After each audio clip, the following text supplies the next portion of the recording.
Hello students, നമ്മൾ second മോഡ്യൂളാണ് കഴിഞ്ഞ വീഡിയോയിൽ സ്റ്റാർട്ട് ചെയ്തത്. ഈ വീഡിയോയിൽ ഒന്ന് രണ്ട് ടോപ്പിക് നമുക്ക് ഡിസ്കസ് ചെയ്യാം. സെക്കൻഡ് മോഡ്യൂളിൽ ആദ്യമായിട്ട് ഈ കോസ്റ്റ് ഓഫ് ക്വാളിറ്റി എന്ന് പറയുന്ന ടോപ്പിക്ക്, ഇത് സിലബസിൽ പ്രത്യേകം മെൻഷൻ ചെയ്തിട്ടുണ്ട്. ഈ ടോപ്പിക്ക് സിമ്പിളായിട്ടുള്ള ടോപ്പിക്കാണ്, മേ ബി എസ് എ ക്വസ്റ്റ്യനായിട്ട് ചോദിക്കും. കോസ്റ്റ് ഓഫ് ക്വാളിറ്റി, അതായത് ക്വാളിറ്റി റിലേറ്റ് ചെയ്ത് വരുന്ന കോസ്റ്റ് എന്തൊക്കെയാണെന്ന്. അതായത് ഇപ്പോൾ ക്വാളിറ്റി ഇമ്പ്രൂവ്, ഒരു പ്രോഡക്റ്റിൻ്റെയോ സർവീസിൻ്റെയോ ക്വാളിറ്റി ഇമ്പ്രൂവ് ചെയ്യാനായിട്ടുള്ള ആക്ടിവിറ്റീസ് ഒക്കെ ചെയ്യുമ്പോൾ അഡീഷണൽ ആയിട്ട് എന്തൊക്കെ കോസ്റ്റ് വരും, ക്വാളിറ്റി റിലേറ്റ് ചെയ്ത് എന്തൊക്കെ എക്സ്പെൻസ് വരും എന്നതിനെ പറ്റിയുള്ള ഒരു സംഭവമാണ് ഈ കോസ്റ്റ് ഓഫ് ക്വാളിറ്റി എന്ന് പറയുന്നത്. ഇപ്പോൾ ഈ ക്വാളിറ്റി ബേസ് ചെയ്തിട്ടുള്ള കോസ്റ്റിനെ നമുക്ക് ബേസിക് ആയിട്ട് രണ്ടായിട്ട് ക്ലാസിഫൈ ചെയ്യാം. 10 മാർക്സിൻ്റെ ക്വസ്റ്റ്യനൊക്കെ വരികയാണെങ്കിൽ ഇങ്ങനെ ഒരു ഫ്ലോ ചാർട്ട് പോലത്തെ സംഭവം വരച്ചിട്ട്, ഈ ബ്ലോക്ക് ഡയഗ്രം പോലത്തെ സംഭവം വരച്ചിട്ടൊക്കെ വേണം എക്സ്പ്ലെയിൻ ചെയ്യാനായിട്ട്. ഇപ്പോൾ ഈ കോസ്റ്റിൽ നമുക്ക് രണ്ടായിട്ട് ക്ലാസിഫൈ ചെയ്യാം, ക്വാളിറ്റി കോസ്റ്റും കോസ്റ്റ് ഓഫ് നോൺ കൺഫോമൻസ്. ഈ ക്വാളിറ്റി ബേസ് ചെയ്തിട്ടുള്ള കോസ്റ്റിനെയാണ് നമ്മളിങ്ങനെ ക്വാളിറ്റി കോസ്റ്റ് എന്നും കോസ്റ്റ് ഓഫ് നോൺ കൺഫോമൻസ് എന്ന രണ്ട് ടൈപ്പായിട്ട് ക്ലാസിഫൈ ചെയ്തിട്ടുള്ളത്. ഇതിൽ ക്വാളിറ്റി കോസ്റ്റിനെ പ്രിവെൻഷൻ കോസ്റ്റ് എന്നും അപ്രൈസൽ കോസ്റ്റ് എന്നും നമുക്ക് ക്ലാസിഫൈ ചെയ്യാം. കോസ്റ്റ് ഓഫ് നോൺ കൺഫോമൻസിനെ ഇന്റേണൽ ഫെയിലിയർ കോസ്റ്റ് എന്നും എക്സ്റ്റേണൽ ഫെയിലിയർ കോസ്റ്റ് എന്നും നമുക്ക് ക്ലാസിഫൈ ചെയ്യാം.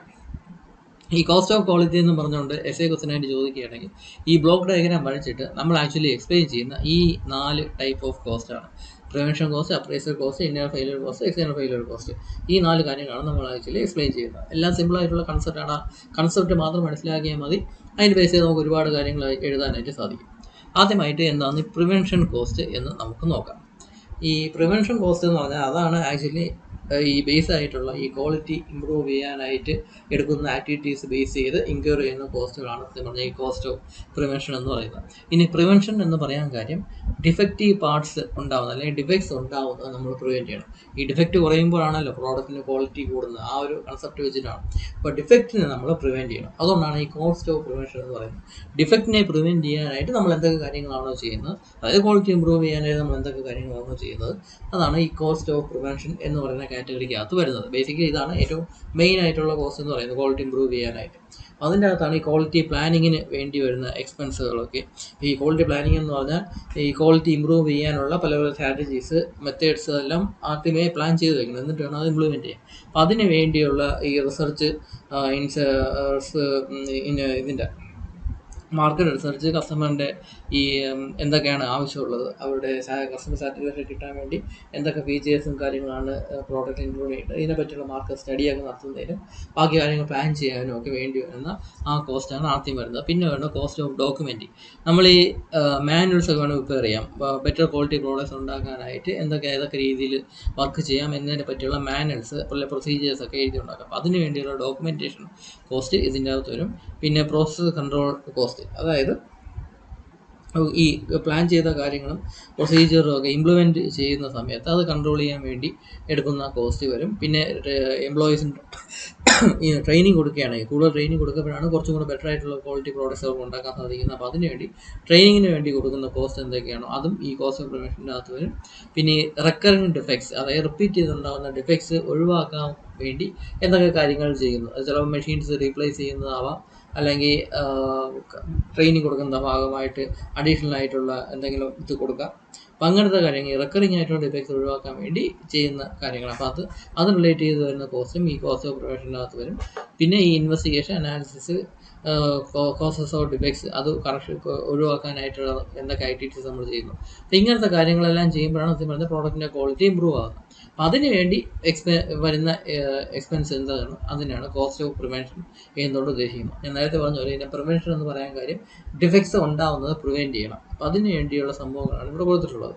അപ്പോൾ അതാണ് ഈ കോസ്റ്റ് ഓഫ് പ്രിവെൻഷൻ എന്ന് പറയുന്ന കാറ്റഗറിക്കകത്ത് വരുന്ന കോസ്റ്റ് എന്ന് പറയുന്നത്. ഇതാണ് മെയിൻ ആയിട്ട് വരുന്ന കോസ്റ്റ് എന്ന് പറയുന്ന സംഭവം. ഇനി രണ്ടാമത്തെ കാറ്റഗറിയാണ് കോസ്റ്റ് ഓഫ് അപ്രൈസൽ എന്ന് പറയുന്നത്. ഈ സംഭവം എന്താണെന്ന് പറഞ്ഞാൽ, ഈ ക്വാളിറ്റി നമുക്ക് മെഷർ ചെയ്യണമല്ലോ, ഉണ്ടാക്കുന്ന പ്രോഡക്ട്സിൻ്റെ ക്വാളിറ്റിയൊക്കെ നമുക്ക് മെഷർ ചെയ്യേണ്ടതായിട്ട് വരും.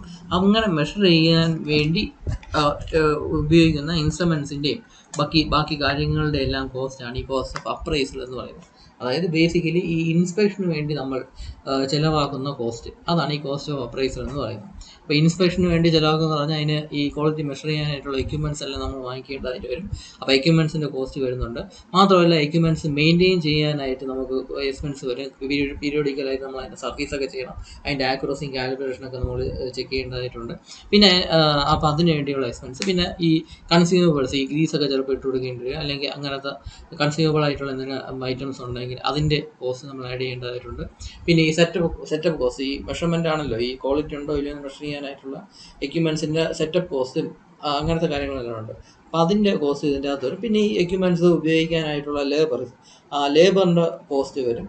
പിന്നെ ക്വാളിറ്റി ഓഡിറ്റ്, അതായത് ഈ ഓഡിറ്റ്, ഇൻസ്പെക്ഷൻ്റെ കാര്യങ്ങളെല്ലാം ഓഡിറ്റ് ചെയ്ത് സൂക്ഷിക്കേണ്ടതായിട്ടുണ്ട്. അപ്പോൾ അതിനുവേണ്ടി ഇൻക്വയർ ചെയ്യുന്ന കോസ്റ്റ്. അപ്പോൾ ഇങ്ങനത്തെ കാര്യങ്ങളെല്ലാം ബേസിക്കലി ഇൻസ്പെക്ഷൻ ബേസ് ചെയ്ത്, ക്വാളിറ്റി മെഷർ ചെയ്യാനുള്ള ഇൻസ്പെക്ഷൻ ബേസ് ചെയ്ത് ഉണ്ടാകുന്ന കോസ്റ്റാണ് ഈ കോസ്റ്റ് ഓഫ് അപ്രൈസൽ എന്ന് പറയുന്നത്. അപ്പോൾ ഇങ്ങനെ ഇൻസ്പെക്റ്റ് ഒക്കെ ചെയ്താൽ മാത്രമേ ഒരു പർട്ടിക്കുലർ പ്രോഡക്റ്റിൻ്റെ ക്വാളിറ്റി ഉണ്ടോ ഇല്ലയോ എന്നൊക്കെ മനസ്സിലാക്കാൻ ഒക്കത്തുള്ളൂ. ഇൻസ്പെക്റ്റ് ചെയ്ത് ഇപ്പോൾ 100 പ്രോഡക്റ്റ്സ് ഇൻസ്പെക്റ്റ് ചെയ്യണമെങ്കിൽ അതിൽ നിന്ന് നമുക്ക് നല്ല പ്രോഡക്റ്റ്സ്, ഒരു 60 എണ്ണം നല്ല പ്രോഡക്റ്റ്സ് ആയിരിക്കും, അല്ലെങ്കിൽ ബാക്കി 40 എണ്ണം മോശം ഡിഫക്റ്റീവ് ഐറ്റംസ് ആയിരിക്കാം. അപ്പോൾ അതിന് വേണ്ടി ഇങ്ങനെ ടെസ്റ്റ് ചെയ്യാനായിട്ട്, ഇൻസ്പെക്ട് ചെയ്യാനായിട്ട് എടുക്കുന്ന കോസ്റ്റിനെയാണ് ഈ കോസ്റ്റ് ഓഫ് അപ്രൈസൽ എന്നുകൊണ്ട് ഉദ്ദേശിക്കുന്നത്.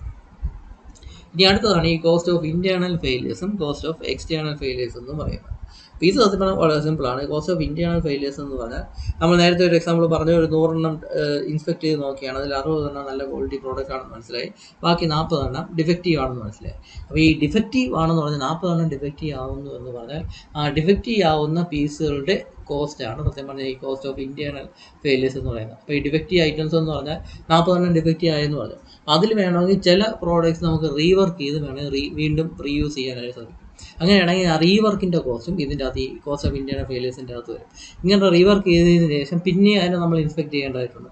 അങ്ങനെ റീവർക്ക് ചെയ്തതിന് ശേഷം പിന്നെ അത് ഇൻസ്പെക്ട് ചെയ്യുകയാണെങ്കിൽ ആ ഇൻസ്പെക്ഷൻ്റെ കോസ്റ്റ് ഈ കോസ്റ്റ് ഓഫ് ഇന്റേണൽ ഫെയിലിയേഴ്സിൻ്റെ അകത്താണ് വരുന്നത്. എന്നാൽ ചില സമയത്ത് ഇങ്ങനെ റീവർക്ക് ചെയ്തൊന്നും അത് ഉപയോഗിക്കാൻ ഒക്കാത്ത രീതിയിൽ അങ്ങ് ഡാമേജ് ആയിട്ടുള്ള, അത്രത്തോളം വലിയ ഡിഫക്റ്റ് ആയിട്ടുള്ള പീസുകളൊക്കെയാണ് ആയിരിക്കും. അങ്ങനെയാണെങ്കിൽ അതിനെ മൊത്തത്തോടെ കളയേണ്ടതായിട്ട് വരും. അങ്ങനെ കളയുമ്പോൾ അതിൻ്റെ മെറ്റീരിയൽ കോസ്റ്റും ആ ഡിഫക്റ്റീവ് പ്രോഡക്റ്റ് ഉണ്ടാക്കാൻ വേണ്ടി സ്പെൻഡ് ചെയ്ത ലേബർ കോസ്റ്റും ഇങ്ങനത്തെ കാര്യങ്ങളെല്ലാം ഈ കോസ്റ്റ് ഓഫ് ഇന്റേണൽ ഫെയിലിയേഴ്സിൻ്റെ അകത്താണ് വരുന്നത്. മാത്രമല്ല ഈ ഇങ്ങനത്തെ സ്ക്രാപ്പ് ആയിട്ട് പോകുന്ന സംഭവങ്ങൾ നമ്മൾ എവിടെയെങ്കിലും കൊണ്ട് ഡെപ്പോസിറ്റ് ചെയ്യുകയോ സൂക്ഷിക്കുകയോ അല്ലെങ്കിൽ ഡംപ് ചെയ്യുകയാണ്. അപ്പം അതിന് വേണ്ടിയുള്ള കോസ്റ്റ് ഈ കോസ്റ്റ് ഓഫ് ഇന്റേണൽ ഫെയിലിയേഴ്സിൻ്റെ അകത്ത് വരുന്നുണ്ട്. അതായത് ഡിഫക്റ്റീവ് പാർട്സ് റിലേറ്റ് ചെയ്തിട്ടുള്ള കോസ്റ്റുകൾ എന്തൊക്കെയാണോ അതെല്ലാം കോസ്റ്റ് ഓഫ് ഇന്റേണൽ ഫെയിലിയേഴ്സ് എന്ന സംഭവത്തിൻ്റെ അകത്താണ് വരുന്നത്. അപ്പം അത് ഇന്റേണൽ ഫെയിലിയേഴ്സ്. അതേസമയം കോസ്റ്റ് ഓഫ് എക്സ്റ്റേണൽ ഫെയിലിയേഴ്സ് എന്ന് പറഞ്ഞാൽ സംഭവം നമ്മൾ ഈ ഡിഫക്റ്റീവ് പാർട്സ് ഐഡൻറ്റിഫൈ ചെയ്യുന്നില്ല, നമ്മൾ ഇൻസ്പെക്ട് ചെയ്യപ്പെടുന്ന ഡിഫക്റ്റീവ് പാർട്ട് ഐഡൻറ്റിഫൈ ചെയ്യുന്നില്ല, അതിനെ നമ്മൾ നല്ല പ്രോഡക്റ്റ് എന്ന് പറഞ്ഞുകൊണ്ട് കസ്റ്റമറിന് വിൽക്കുകയും ചെയ്യും. കസ്റ്റമർ അത് കൈ കിട്ടി ഉപയോഗിച്ച് തുടങ്ങുമ്പോഴായിരിക്കും മനസ്സിലാവുന്നത് അത് എന്തെങ്കിലും കുഴപ്പമുള്ള ഡാമേജ് ആയിട്ടുള്ള പ്രോഡക്റ്റ് ആണ് എന്ന്. അങ്ങനെ ഡാമേജ് ആയിട്ടുള്ള പ്രോഡക്റ്റ് ആണ് എന്ന് കസ്റ്റമർ മനസ്സിലാവുകയാണെങ്കിൽ അവർ നമ്മൾ കംപ്ലയിൻറ്റ് കൊടുക്കുകയും നമുക്കത് തിരിച്ച് വാങ്ങിക്കേണ്ടതായിട്ടുള്ള അവസ്ഥ വരികയും ചെയ്യും. അങ്ങനെയാണെങ്കിൽ അത് തിരിച്ച് വാങ്ങിക്കാൻ വേണ്ടി നമ്മൾ എന്തൊക്കെ കാശ് ചിലവാക്കുന്നു അതിൻ്റെ കോസ്റ്റ്, ചിലപ്പോൾ തിരിച്ചയക്കാനായിട്ട്, ഇപ്പം ഒരു എക്സാമ്പിൾ ആമസോണിൽ നിന്ന് വഴി നമ്മളൊരു ഇലക്ട്രോണിക് സാധനം വാങ്ങിച്ചു എന്ന് കരുതുക. വാങ്ങിച്ച് അത് ക്വാളിറ്റി ഇല്ലാത്ത സാധനമായിരുന്നു, നമ്മൾ ഇൻസ്പെക്ട് ചെയ്തപ്പോഴൊന്നും ശ്രദ്ധിച്ചില്ല, പാക്ക് ചെയ്ത് അയച്ചു. അത് കിട്ടിക്കഴിഞ്ഞപ്പോഴേക്കും അത് കസ്റ്റമറുടെ അടുത്ത് ഓപ്പൺ ചെയ്ത് നോക്കുമ്പോഴേക്കും അത് ഡിഫക്റ്റീവ് ആണെന്ന് മനസ്സിലായി, വർക്ക് ചെയ്യുന്നില്ല എന്ന് മനസ്സിലായി. അങ്ങനെയാണെങ്കിൽ അയാൾക്കത് റിട്ടേൺ ചെയ്യണം. അപ്പോൾ റിട്ടേൺ ചെയ്യാനായിട്ടുള്ള ട്രാൻസ്പോർട്ടേഷൻ കോസ്റ്റ്, കസ്റ്റമറുടെ കയ്യിരിക്കുന്ന ഡിഫക്റ്റീവ് ആയിട്ടുള്ള പാർട്ട് തിരിച്ച് ഫാക്ടറിയിൽ എത്തണം, നമ്മൾ ഡിസ്ട്രിബ്യൂട്ടറിൻ്റെ അല്ലെങ്കിൽ മാനുഫാക്ചറിൻ്റെ കയ്യിൽ എത്തണം. അതിന് വേണ്ടിയുള്ള ട്രാൻസ്പോർട്ടേഷൻ കോസ്റ്റ് ഈ കോസ്റ്റ് ഓഫ് എക്സ്റ്റേണൽ ഫെയിലിയറിൻ്റെ അകത്താണ് വരുന്നത്. മാത്രമല്ല പകരം റീപ്ലേസ്മെൻ്റ് ആയിട്ട് അയാൾക്ക് പുതിയൊരു കമ്പൗണ്ട് കൊടുക്കേണ്ടതായിട്ടുണ്ട്. ആ കോസ്റ്റും ഈ കോസ്റ്റ് ഓഫ് എക്സ്റ്റേണൽ ഫെയിലിയേഴ്സിൻ്റെ അകത്തായിട്ടാണ് വരുന്നത്.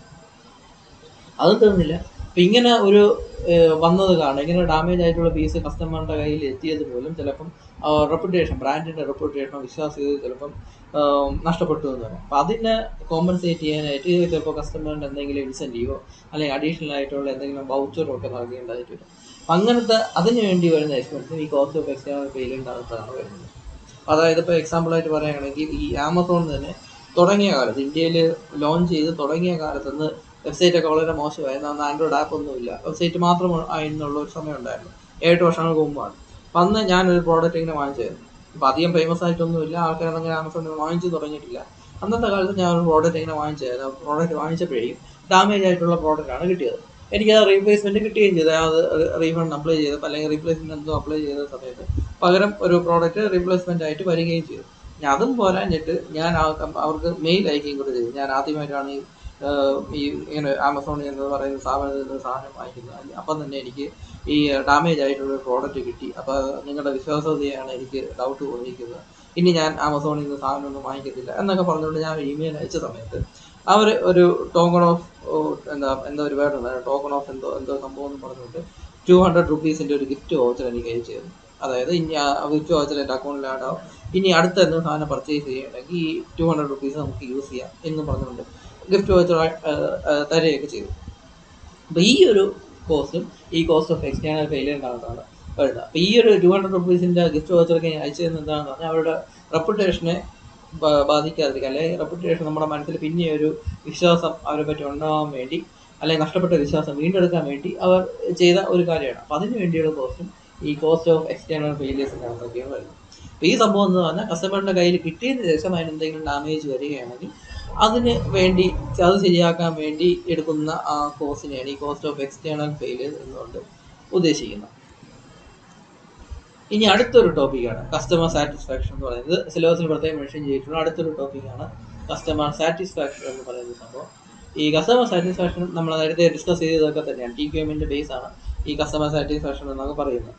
അതായത് ഒരു കസ്റ്റമറുടെ സാറ്റിസ്ഫാക്ഷന് വേണ്ടിയാണ് സത്യം പറഞ്ഞ ഒരു പ്രോഡക്റ്റ് ഇറക്കുന്നത്. ഒരു പ്രോഡക്റ്റ് ഇറക്കുന്ന സമയത്ത് കസ്റ്റമർ സാറ്റിസ്ഫൈ ആവാനുള്ള ഫീച്ചേഴ്സ്, എക്സ്പെക്ടേഷൻ മീറ്റ് ചെയ്യുന്ന രീതിയിലുള്ള ഫീച്ചേഴ്സും അതിൻ്റെ സംഭവങ്ങളെല്ലാം ആ പ്രോഡക്റ്റിൽ ഉണ്ടായിരിക്കണം. എന്നാൽ മാത്രമേ കസ്റ്റമർ സാറ്റിസ്ഫൈ ആവത്തുള്ളൂ. അപ്പോൾ അതാണ് ഈ കസ്റ്റമർ സാറ്റിസ്ഫാക്ഷൻ എന്ന് പറയുന്നത്. അപ്പോൾ അതിൻ്റെ കുറച്ച് ടെക്നിക്കലായിട്ടുള്ള തിയറിറ്റിക്കലായിട്ടുള്ള കാര്യങ്ങളാണ് നമ്മൾ ഇനി ഈ വീഡിയോയിൽ നോക്കുന്നത്. സിമ്പിളായിട്ടുള്ള ഗ്യാസ് തന്നെയാണ്, തിയറി തന്നെയാണ്. ഒന്ന് കസ്റ്റമർ പെർസെപ്ഷൻ ഓഫ് ക്വാളിറ്റി എന്ന് പറയുന്നത്. ഇത് മേ ബി 4 മാർക്സിനോ അല്ലെങ്കിൽ SI കോഴ്സിനോ ആയിട്ട് ചോദിക്കാം. ഈ ക്വാളിറ്റി ഒരു കസ്റ്റമറിൻ്റെ ഭാഗത്ത് ഈ പോയിന്റ് നോക്കുമ്പോൾ എന്താണ് ക്വാളിറ്റി എന്ന സംഭവം, അതിന് പല പല തലങ്ങളുണ്ട് എന്നൊക്കെ വേണമെങ്കിൽ പറയാം. അപ്പോൾ അതാണ് ഈ കസ്റ്റമർ പെർസെപ്ഷൻ ഓഫ് ക്വാളിറ്റി എന്ന് പറയും. ആദ്യത്തത് പെർഫോമൻസ്. പെർഫോമൻസ് എന്ന് പറഞ്ഞാൽ കസ്റ്റമർ എക്സ്പെക്ട് ചെയ്യുന്ന രീതിയിൽ ആ പർട്ടിക്കുലർ പ്രോഡക്റ്റ് പെർഫോം ചെയ്യണം, എന്നാൽ മാത്രമേ കസ്റ്റമർ സാറ്റിസ്ഫൈ ആവത്തുള്ളൂ. അതാണ് അത് ഉദ്ദേശിക്കുന്നത്. ഒരു പ്രോഡക്റ്റിൽ എന്തൊരു എക്സ്പെക്ടേഷൻ കാണും, എന്ത് രീതിയിലാണ് അത് പെർഫോം ചെയ്യുന്നത്, ആ എക്സ്പെക്ട് ചെയ്യുന്ന രീതിയിലനുസരിച്ച് ആ പ്രോഡക്റ്റ് പെർഫോം ചെയ്യുകയാണെങ്കിൽ കസ്റ്റമർ സാറ്റിസ്ഫൈ ആവും. അതാണ് പെർഫോമൻസ് എന്നുകൊണ്ട് ഉദ്ദേശിക്കുന്നത്. രണ്ടാമത്തെ സർവീസ്. ഈ സർവീസ് നമുക്ക് വേണമെങ്കിൽ ഒരു റെസ്റ്റോറൻറ്റ് അല്ലെങ്കിൽ ഹോട്ടലിൻ്റെ റെസ്റ്റോറൻറ്റ് എക്സാമ്പിൾ എടുക്കാം. അവരുടെ പ്രോഡക്റ്റ് എന്ന് പറയുന്നത് സത്യം പറഞ്ഞാൽ ഫുഡാണ്. നല്ല ഡെലീഷ്യസ് ആയിട്ടുള്ള പല പല ഡിഷസാണ് അവരുടെ ഫുഡ് എന്ന് പറയുന്നത്. പക്ഷേ ഫുഡ് നല്ലതാണ് എന്ന് കരുതി നമ്മൾ സാറ്റിസ്ഫൈ ആവണം എന്നില്ല. നമ്മൾ റെസ്റ്റോറൻറ്റിൽ കഴിക്കാൻ ചെല്ലുന്ന സമയത്ത് ഫുഡ് നല്ല ടേസ്റ്റി ആണ് എങ്കിൽ ഫുഡ് നമുക്ക് ഇഷ്ടപ്പെടും എന്നും പറഞ്ഞുകൊണ്ട് നമ്മൾ സാറ്റിസ്ഫൈ ആവണമെന്നില്ല. ആ ഫുഡ് എങ്ങനെയാണ് സെർവ് ചെയ്യുന്നത്, അവിടുത്തെ സെർവ് ചെയ്യുന്ന ആൾക്കാരുടെ അവരുടെ ആറ്റിറ്റ്യൂഡ് എങ്ങനെയാണ്, അവരുടെ ബിഹേവിയർ എങ്ങനെയാണ്, അവിടുത്തെ നീറ്റ്നെസ്സും ക്ലീൻ ആൻഡ് ആ സംഭവം എങ്ങനെയാണ്, പിന്നെ അവിടുത്തെ ആംബിയൻസ് എങ്ങനെയാണ്. അപ്പം ഇങ്ങനത്തെ കാര്യങ്ങളെല്ലാം ബേസ് ചെയ്തായിരിക്കും നമുക്ക് ആ സാറ്റിസ്ഫാക്ഷൻ കിട്ടുന്നത്. അല്ലാതെ ജസ്റ്റ് ഫുഡ് എന്ന് മാത്രം അതിനെ ബേസ് ചെയ്ത് മാത്രമായിരിക്കത്തില്ല നമ്മളൊരു റെസ്റ്റോറൻറ്റിൽ കഴിക്കാൻ ചിലപ്പോൾ സാറ്റിസ്ഫാക്ഷൻ കിട്ടുന്നത്. മൊത്തത്തിലുള്ള അവിടുത്തെ ആംബിയൻസ്, അവിടുത്തെ സർവീസും അതങ്ങനെ കാര്യങ്ങൾ എല്ലാം ഡീൽ ചെയ്തിട്ടായിരിക്കും, അവരെല്ലാം മനസ്സിലാക്കിയിട്ടായിരിക്കും നമ്മൾ ആ ഒരു സാറ്റിസ്ഫാക്ഷൻ എന്ന സംഭവം നമ്മുടെ മനസ്സിലേക്ക് കയറുന്നത്. അപ്പോൾ ഫുഡ് നല്ലതാണ് എന്ന് പറഞ്ഞുകൊണ്ട് ഒരു ഹോട്ടലിന് റെസ്റ്റോറൻറ്റിന് നേരെ പോകാൻ സാധിക്കത്തില്ല. ഫുഡ് വേണം, പക്ഷേ അതിൻ്റെ കൂടെ തന്നെ മറ്റ് സർവീസുകൾ ഇമ്പ്രൂവ് ചെയ്താൽ മാത്രമേ കസ്റ്റമർ സാറ്റിസ്ഫൈ ആവത്തുള്ളൂ. അതാണ് ഈ സർവീസസ് എന്ന് പറയുന്ന സംഭവം. നല്ല സർവീസാണ് നൽകുന്നതെങ്കിൽ കസ്റ്റമർ സാറ്റിസ്ഫൈ ആവും. ഫുഡ് ചെറുതായിട്ടൊന്ന് ആവറേജ് ഫുഡ് ആയാൽ പോലും നല്ല സർവീസാണ് നൽകുന്നതെങ്കിൽ കസ്റ്റമർ ഹാപ്പി ആയിരിക്കും. അപ്പോൾ അതാണ് സർവീസസ് എന്നോട് ഉദ്ദേശിക്കുന്നത്. പിന്നെ ഒന്ന് ഫീച്ചേഴ്സ്. ഞാൻ നേരത്തെ പറഞ്ഞ പോലെ തന്നെ എന്തൊക്കെ ഫീച്ചേഴ്സ്, കസ്റ്റമർ ഒരു പ്രോഡക്റ്റിൽ എന്തൊക്കെ ഫീച്ചേഴ്സ് വേണം, എന്തൊക്കെ എക്സ്പെക്ടേഷൻസ് ഉണ്ടായിരിക്കും, ആ ഫീച്ചേഴ്സ് എല്ലാം ആ പ്രോഡക്റ്റിൽ ഉണ്ടെങ്കിൽ, ആ പ്രോഡക്റ്റ് നൽകുന്നുവെങ്കിൽ കസ്റ്റമർ സാറ്റിസ്ഫൈ ആയിരിക്കും. പിന്നെ ഉള്ളതാണ് വാറണ്ടി എന്ന് പറയുന്നത്. അത് നിങ്ങൾക്ക് തന്നെ മനസ്സിലാക്കാനുള്ള കാര്യമേ ഉള്ളൂ. ഒരു പർട്ടിക്കുലർ ഡ്യൂറേഷനിൽ വാറണ്ടി കൊടുത്തിരിക്കും. ആ ഡ്യൂറേഷൻ സമയത്ത് ആ പ്രോഡക്റ്റിൽ എന്തെങ്കിലും ഡാമേജ് സംഭവിച്ചാൽ മാത്രം, എന്തെങ്കിലും ഫോൾട്ട് വന്നാൽ പോലും അത് ഫ്രീ ആയിട്ട് റീപ്ലേസ്മെൻറ്റ് അല്ലെങ്കിൽ ഫ്രീ ആയിട്ട് റിപ്പയർ ചെയ്ത് കൊടുക്കുന്ന ആ ഒരു പോളിസിയാണ് വാറണ്ടി എന്ന് പറയുന്നത്. അപ്പോൾ ഒരു കസ്റ്റമർ സാറ്റിസ്ഫാക്ഷൻ്റെ ഭാഗമായിട്ട് വരുന്നതാണ്. അപ്പോൾ എത്ര നല്ല ക്വാളിറ്റിയുള്ള പ്രോഡക്റ്റ് ആയിരുന്നാൽ പോലും ചിലപ്പോൾ എന്തെങ്കിലും ഡാമേജസോ അല്ലെങ്കിൽ കംപ്ലൈൻ്റ് ആയി വരികയോ സർവ്വസാധാരണമാണ്, എത്ര നല്ല ക്വാളിറ്റിയുള്ള പ്രോഡക്റ്റ് ആയിരുന്നാൽ പോലും. അപ്പം ഈ ഒരു പർട്ടിക്കുലർ ഡ്യൂറേഷൻ്റെ അകത്താണ് ഇങ്ങനെ ഒരു ഫാൾട്ട് വരുന്നതെങ്കിൽ ഫ്രീ ആയിട്ട് റിപ്പയർ ചെയ്ത് കൊടുക്കുക, അങ്ങനെ എന്തെങ്കിലും ചെയ്ത് കൊടുത്താൽ കസ്റ്റമർ കൂടുതൽ ഹാപ്പിയാവും, കൂടുതൽ സാറ്റിസ്ഫൈ ആവും. ആണ് വാറണ്ടി എന്ന് പറയുന്നത്. പിന്നെ വരുന്ന പ്രൈസ്. അതായത് മാന്യമായ പ്രൈസ്, ഒരു പ്രോഡക്റ്റിൽ നിന്ന് അത് ഡിസർവ് ചെയ്യുന്ന പ്രൈസ് എന്താണോ ആ പ്രൈസാണ് അതിന് വില ഇടുന്നതെങ്കിൽ കസ്റ്റമർ ഹാപ്പി ആയിരിക്കും. അതേസമയം ഓവർ പ്രൈസ് ആയിട്ടാണ് പ്രോഡക്റ്റ് വരുന്നതെങ്കിൽ കസ്റ്റമർ ഡിസാറ്റിസ്ഫൈ ആയിരിക്കും. പിന്നെ റെപ്യൂട്ടേഷൻ ആൻഡ് ഗുഡ് വിൽ എന്ന് പറയുന്ന സംഭവം. ഇത് അവരുടെ ബ്രാൻഡിങ്, ആ കമ്പനി ആ ബ്രാൻഡിനെ ബേസ് അതിൻ്റെ റെപ്യൂട്ടേഷൻ ഗുഡ് അനുസരിച്ച് സാറ്റിസ്ഫാക്ഷൻ മാറുമെന്നാണ്. ഇപ്പോൾ എക്സാമ്പിൾ പറയുകയാണെങ്കിൽ ചില ആൾക്കാർക്ക് സാംസങ്ങിൻ്റെ ഫോൺ ഉപയോഗിച്ചാലേ അവർക്കൊരു സാറ്റിസ്ഫാക്ഷൻ കിട്ടത്തുള്ളൂ. അതിപ്പം എത്ര മോശം ഫോണാണ് എങ്കിൽ പോലും സാംസങ്ങിൻ്റെ ഫോണാണ് എങ്കിൽ അവർ സാറ്റിസ്ഫൈ ആയിരിക്കും. അതിനേക്കാളും നല്ല അതേ വിലയ്ക്ക് അതിനേക്കാളും നല്ല റെഡ്മിയുടെയോ റിയൽമിയുടെയോ ഒക്കെ ഫോൺ കിട്ടിയാൽ പോലും അവർ സാറ്റിസ്ഫൈ ആവുന്ന ഒരു പക്ഷേ സാംസങ് ഫോൺ ഉപയോഗിക്കുമ്പോഴായിരിക്കും. അതുപോലെ തന്നെ ചില ആൾക്കാർ ഓപ്പോ വിവോ ഫോൺസ് ഉപയോഗിച്ചാൽ സാറ്റിസ്ഫാക്ഷൻ കിട്ടത്തുള്ളൂ. അതിനേക്കാൾ നല്ല ഫോൺസ് ഉണ്ട് എങ്കിൽ പോലും ഓപ്പോ വിവോ മാത്രം ഉപയോഗിക്കുന്ന ആൾക്കാരുണ്ട്. അതൊരു അവരുടെ റെപ്യൂട്ടേഷൻ അല്ലെങ്കിൽ ഗുഡ് വിൽ അല്ലെങ്കിൽ ആ ഒരു ബ്രാൻഡ് വാല്യൂ അനുസരിച്ച് അവരുടെ ഒരു സൈക്കോളജിക്കലായിട്ടുള്ള ഒരു നേച്ചറാണെന്ന് പറയാം. അപ്പോൾ ഇങ്ങനത്തെ റെപ്യൂട്ടേഷൻ ആ ഗുഡ് വില്ലൊക്കെ അനുസരിച്ച് കസ്റ്റമർ സാറ്റിസ്ഫാക്ഷൻ കിട്ടും. മോശം ഫോണാണ് എങ്കിൽ പോലും ഈ ഒരു കമ്പനിയുടെ ഫോണാണ്, മറ്റേ ഓപ്പോയുടെ ഫോൺ അല്ലെങ്കിൽ വിവോയുടെ ഫോണാണ് ഉപയോഗിക്കുന്നതെങ്കിൽ ഓട്ടോമാറ്റിക് ഡീഫോൾട്ടായിട്ട് അവർക്ക് സാറ്റിസ്ഫാക്ഷൻ കിട്ടുന്ന ആ ഒരു സൈക്കോളജിക്കലായിട്ടുള്ള നേച്ചറെല്ലാം. ഇങ്ങനത്തെ കാര്യങ്ങളെല്ലാം ക്വാളിറ്റി അതിനെ അഫക്റ്റ് ചെയ്യുന്ന സംഭവങ്ങളാണ്. അതാണ് കസ്റ്റമർ പെർസെപ്ഷൻ ക്വാളിറ്റി എന്ന് പറയുന്ന സംഭവം. അപ്പോൾ ഈ ഒരു പോയിന്റ്സ് മാത്രം കാണാതെ പഠിക്കുക, എന്നിട്ട് ഗ്യാസ് അടിച്ച് കയറ്റുക, അതാണുള്ളത്. ഇനി അടുത്ത നമുക്കൊരു 2 മോഡൽ കസ്റ്റമർ സാറ്റിസ്ഫാക്ഷൻ ബേസ് ചെയ്തിട്ടുള്ള 2 മോഡൽസ് ഒന്ന് നോക്കാം. ജസ്റ്റ് തിയറിയാണ്, പ്യുവർ തിയറിയാണ്, കൂടുതൽ സംസാരിക്കാറൊന്നുമില്ല. ഈ ഒരു ഫിഗർ വരയ്ക്കുക, എന്നിട്ട് ജസ്റ്റ് ഒന്ന് എക്സ്പ്ലെയിൻ ചെയ്യുക. ഇത് പറയുന്നത് എന്താണെന്ന് വെച്ചാൽ ഇത് കസ്റ്റമർ എക്സ്പെക്ടേഷൻസ്, അതായത് ഒരു പ്രോഡക്റ്റിനെ പറ്റിയുള്ള കസ്റ്റമറിൻ്റെ എക്സ്പെക്ടേഷൻസ് ആണ് ഈ സർക്കിളിൽ കൊടുത്തിട്ടുള്ളത്. ഇതെന്ന് പറയുന്നത് ഈ സ്ക്വയർ ആയിട്ട് കൊടുത്തിട്ടുള്ള ആക്ച്വൽ പ്രോഡക്റ്റ്, അതായത് ഓർഗനൈസേഷൻ ഓഫർ ചെയ്യുന്ന ആക്ച്വൽ ആയിട്ടുള്ള പ്രോഡക്റ്റ്. സംഭവം എന്താണെന്ന് പറഞ്ഞാൽ ഇതാണ് സാറ്റിസ്ഫാക്ഷൻ. ഇത് എത്രത്തോളം ഓവർലേ വരുന്നു അത്രയും പോർഷനാണ് ഈ ഷെയ്ഡ് ചെയ്തിട്ടുള്ളത്. അതാണ് സാറ്റിസ്ഫാക്ഷൻ ലെവൽ എന്ന് പറയുന്നത് എന്താണെന്ന് പറഞ്ഞാൽ കസ്റ്റമറിൻ്റെ എക്സ്പെക്ടേഷൻ എന്താണോ ആ എക്സ്പെക്ടേഷൻസിന് അനുസരിച്ചുള്ള പ്രോഡക്റ്റാണ് കമ്പനി ഓഫർ ചെയ്യേണ്ടത്. അപ്പോൾ എത്രത്തോളം എക്സ്പെക്ടേഷൻസ് മീറ്റ് ചെയ്യുന്നു അതാണ് ഈ ഓവർലാപ്പ് ചെയ്ത് വരുന്ന പോർഷൻ എന്ന് പറയുന്നത്, അതായത് ഈ ഷെയ്ഡ് ചെയ്ത പോർഷൻ. എത്രത്തോളം എക്സ്പെക്ടേഷൻസ് കമ്പനി അവരുടെ പ്രോഡക്റ്റ് വെച്ച് മീറ്റ് ചെയ്യുന്നു അത്രത്തോളം കൂടുതൽ സാറ്റിസ്ഫാക്ഷൻ ആയിരിക്കും ഉണ്ടായിരിക്കുന്നത്. ഇപ്പോൾ കംപ്ലീറ്റ് ആയിട്ട് അവർ എക്സ്പെക്ട് ചെയ്യുന്ന മുഴുവൻ ഫീച്ചേഴ്സും കൊടുക്കുന്ന ഒരു പ്രോഡക്റ്റ് ആണ് എങ്കിൽ കംപ്ലീറ്റ്ലി സാറ്റിസ്ഫൈഡ് ആയിരിക്കും കസ്റ്റമർ എന്ന് പറയുന്നത്. അപ്പം അങ്ങനത്തെ കേസിലാണെങ്കിൽ ഈ ഫിഗറിൽ സത്യം പറഞ്ഞാൽ ഈ സർക്കിൾ എന്നുള്ളത് ഈ സ്ക്വയറിൻ്റെ അകത്ത് വരും, കംപ്ലീറ്റ് ആയിട്ട് ഈ സ്ക്വയറിൻ്റെ അകത്ത് വരും. അങ്ങനെയാണെങ്കിൽ കസ്റ്റമറുടെ എക്സ്പെക്ടേഷൻസ് മുഴുവൻ മീറ്റ് ചെയ്യുന്ന രീതിയിലുള്ള പ്രോഡക്റ്റാണ് ഓർഗനൈസേഷൻ ഓഫർ ചെയ്യുന്നത്. ഇങ്ങനെയാണെങ്കിൽ സർക്കിൾ മൊത്തം ഇതിൻ്റെ അകത്ത് വരും. പക്ഷേ അതൊക്കെ റെയർ കേസ് മാത്രമാണ്. എല്ലാ പ്രോഡക്ട്സിലും 100% കസ്റ്റമറുടെ എക്സ്പെക്ടേഷൻ മീറ്റ് ചെയ്യണമെന്നൊന്നുമില്ല. പക്ഷേ എത്രത്തോളം മീറ്റ് ചെയ്യുന്നു എന്ന് നോക്കിയിട്ടായിരിക്കും അതിൻ്റെ സാറ്റിസ്ഫാക്ഷൻ ലെവൽ വരുന്നത്. അപ്പോൾ ആ ഇതാണ് ഈ ഓവർലേ ചെയ്ത് വരുന്ന സംഭവം എന്ന് പറയുന്നത്. അപ്പോൾ ഈ ഒരു മോഡലാണ് ഈ ടേബിൾ എങ്ങനെയാണോ പ്രൊണൗൺസ് ചെയ്യാം, മോഡൽ ഓഫ് കസ്റ്റമർ സാറ്റിസ്ഫാക്ഷൻ എന്ന് പറയുന്നത്. ഒരു 3 മാർക്സ് ക്വസ്റ്റ്യൻ ആയിട്ടൊക്കെ വേണമെങ്കിൽ ചോദിക്കാം, എസ് ആയിട്ട് ചോദിക്കാൻ മാത്രമൊന്നുമില്ല. അടുത്തതാണ് രണ്ടാമത്തെ ഒരു ഈ കാനോസ് കസ്റ്റമർ സാറ്റിസ്ഫാക്ഷൻ മോഡൽ എന്ന് പറയുന്നത്. ഇത് 3 അല്ല, കുറച്ചുകൂടെ ഒരു 4-5 മാർക്കിന് ചോദിക്കാൻ മാത്രമുള്ളതെന്ന് പറയാം. ഇതുപോലെ ഒരു ഫിഗർ, എക്സാക്ട്ലി ഈ ഫിഗർ അല്ല, ഇത് ഞാൻ ഗൂഗിളിൽ സെർച്ച് ചെയ്തെടുത്ത ഫിഗറാണ്. നിങ്ങളുടെ ടെക്സ്റ്റ് ബുക്കിൽ കുറച്ച് ഡിഫറെൻ്റ് ആയിട്ടുള്ള ഒരു ഫിഗറാണ് കൊടുത്തിട്ടുള്ളത്. ആ ഫിഗർ പഠിക്കാനായിട്ട് നോക്കുക. ആ ഫിഗർ ഞാൻ ഗൂഗിളിൽ തപ്പിയിട്ട് കിട്ടിയില്ല, അതുകൊണ്ട് ഈ ഒരു ഫിഗർ വെച്ച് തന്നേ ഉള്ളൂ. സിമിലർ ആയിട്ടുള്ള ഒരു ഫിഗർ നിങ്ങൾ ടെക്സ്റ്റ് ബുക്കിലുണ്ട് അണ്ടർ ദിസ് ഹെഡിങ്, അത് നിങ്ങളൊന്ന് നോക്കുക.